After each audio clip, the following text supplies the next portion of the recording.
Sanibonani, welcome back to my channel. Welcome back to Mkosinaphilile. Ngiyabonga kakhulu for coming. Thank you so much for your love. Please kindly subscribe. Subscribe, like video, share a video. Ufake nale bell on because that notification bell on helps you to be notified njalo nje mangabe ngi-upload a video, then uzothola a notification. Okay, so then you can watch the video.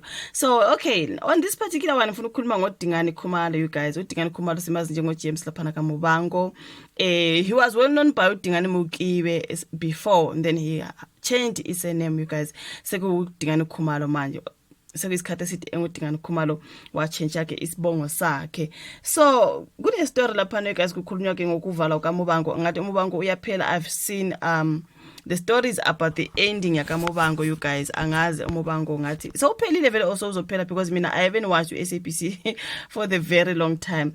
Do we still have uMubango on our screens or vele sewuphelile? Mhlawumbe bona sewuphelile abasashuti and maybe ama episodes akhona asadlala. I do not know ngoba angazi nje ngiyeka SABC2 ngiyobheka ukuthi ngabe uMubango usadlala, but ngiyazi ukuthi ngiyezwa istory ngibe ngizibona nje online going around about the ending of uMubango, you guys. So lana kukhulunywa ke ngoDingani Khumalo ogqame kuMubango, ukhala ngokunqanyulwa ke kwemidlalo emidala ke, you guys. Siyazi ukuthi uMubango umdlalo omdala masingakhoma nje ngoMubango Generations, you know, Rhythm City or Scandal, yonke le midlalo ekhona nje lapha, you guys, esiyaziyo vele edumile kakhulu, you guys. Ebengiyibala le uMubango is one of them. So ke kuthiwa kumlingisi uDingani Khumalo ogqame kwezokulingisa ngendawo kaJames Motsamai abeyilingisa kwiMubango ukhala ke, you guys, ngalolu daba ke lokuphela ke kwemidlalo le emidala, ngoba ngathi siyaphela le midlalo emidala sekukhona imidlalo emisha engenayo manje. Mhlambe bafuna ukubonisa italent elisha, you guys, because le minye imidlalo kudala ikhona namanye ama faces amadala kudala ikhona, mhlambe they wanna, you know, angazi, you guys. Sengiyasho nami, but ke kuthiwa ke ukhala ke ngokupheliswa kwemidlalo emidala. Sekuvamile ukuthi imidlalo ye-television emisha nemidala enqanyulwe ngenxa yezizathu ezahlukene, okungabe ukuthi ayisayenzi inzuzo ngendlela ebeyenza ngayo. Kokunye kube ukuthi mhlawumbe abeziteshi ze-television basuke sebefuna ukunika imidlalo emisha netalent elisha ithuba lokuzibonakalisa, like I said. So omunye umdlalo kosanda kuvela ezindaba zokuthi uyaphela, izindaba zokuthi uyaphela, which means usadlala ne. I will try to check that one. iMubango ekhonjiswa kwi-SABC2 ngomsombuluko kuya kwelesihlanu ngo-9 ebusuku.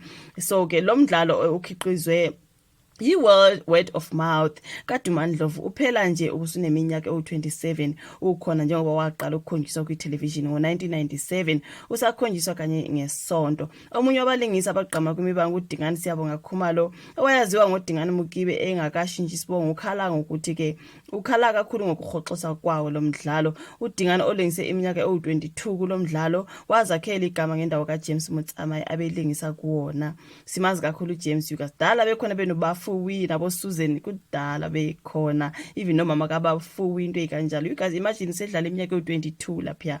So engxoxweni neso lezo uthe kubuhlungu kakhulu kubona imidlalo engiyithatha ke njengesemqoka njengalona iphela, ikakhulu ngoba ke lokho kuholele kupheleni kwemisebenzi yamaciko. So lo mlingisi oseneminyaka ewu-25 elingisa manje ubonakala emidlalweni okhonjiswa kuMzansi Magic iKha Molefi uNtate Molefi lapho ke. So iMubango ingeminye imidlalo efike yaguqula izinto embonini yezokulingisa, yenza saqonda izilimi ezahlukene namasiko abantu abazikhulumayo esingakwazi ngabo. If I can tell you guys ukuthi mina isivenda ngasifunda through uMubango, you will refuse.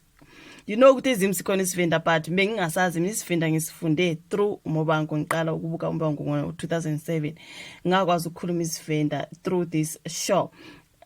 So utheke kulo mdlalo bekukhulunywa kakhulu isivenda, kukhulunywa neSpedi, isiSuthu, isiZulu nesingisi lapha nalapha. So bengifisa ukuthi iMubango iqhubeke ngoba ngibona ibisawusizo kakhulu emphakathini. Ukube kuya ngami ngabe esandisa imidlalo kwesinayo ukusiza ukunika abalingisi abangaziwa ithuba lokugqama, ukwethula imidlalo emisha nokunqamula emidala akusizi.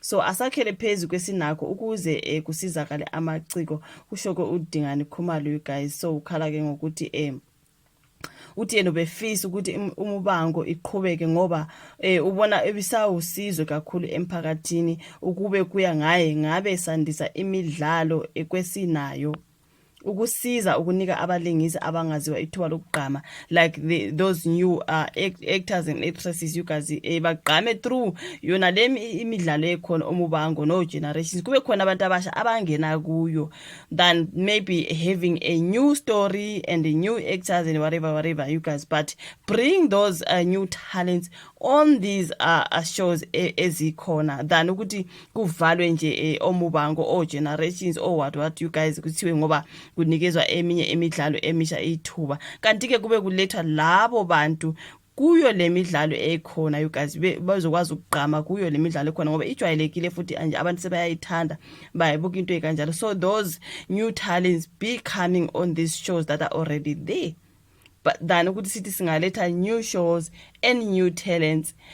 I think this is something that he was trying to say into kanjalo guys, nami ngiyazama ukuthi ngongeze lapho so uJames Motsamai uthi yena ke, sorry you guys, uDingani Khumalo like I've always called him uJames noma ngimbona nje you know, like he's also a presenter. I've always called him James Motsamai because kunzima ukuthi ngimbize ngoDingani Khumalo, but anyways you guys, yeah, ukhala ke ngokuthi you guys kupheliswe imidlalo emidala kulethwa emisha instead of kulethwa those new talents kuyo le midlalo emidala bezobonisa italent layo labo kuyo le midlalo. That's what is happening there you guys. But anyways ngombono kaDingani Khumalo uthini wakho umbono you guys when it comes to these shows? Kuthatha imidlalo emisha kususwe le midala kufaka imidlalo emisha lawo ma new talents mhlawumbe lawo ma new talents ezekuyo le midlalo emidala? Please share your thoughts in the comment section. Like ivideo ungakhohlwa subscribe share, ungakhohlwa ukufaka that notification bell on ukuze njalo nje mase upload then you get notified. Thank you so much for watching this video. So sibonane njalo kwivideo elandelayo. Bye.